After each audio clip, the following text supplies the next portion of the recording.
1965 was a huge year for cars, especially for the Mustang. Now, they debuted in 1964 at the World's Fair in New York on April 17th, but technically, all the VIN tags of the Mustang say 1965.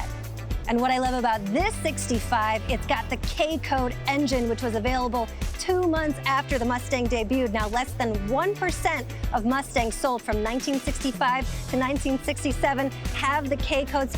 You got the Toploader 4-speed manual trans. And I love this rally pack here, the two-tone deluxe pony interior, finished in original Caspian blue. Now with all these Mustangs being modified and resto-modded, it is so nice to see one restored just as she was born. 65, what a great year for cars.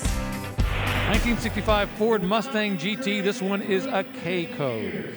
Again, with that $260 engine upgrade over the six-banger, the K-code, again, solid lifters, four-barrel carburetor, but don't confuse this four-barrel with a Holly, which is what Carroll Shelby used on a GT350s. This is an Autolite Ford-manufactured four-barrel carburetor. But these exhaust manifolds we see right here, these are wonderful. They're streamlined, very much different, higher flowing examples versus what was used on the base 289.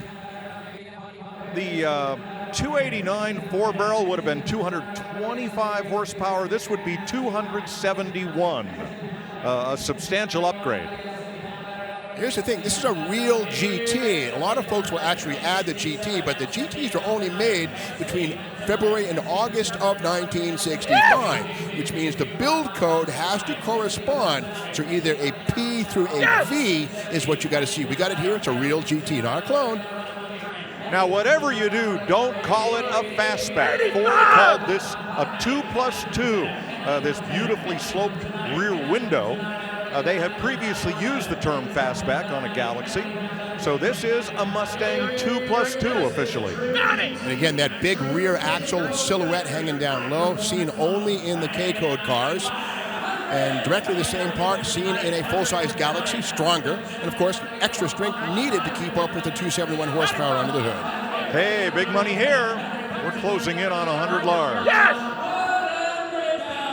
Well, that last K-code with the Cobra add-ons came close, didn't make it. Now we're at $100,000 for this 1965 Mustang GT K-code. That's what it hammered sold for.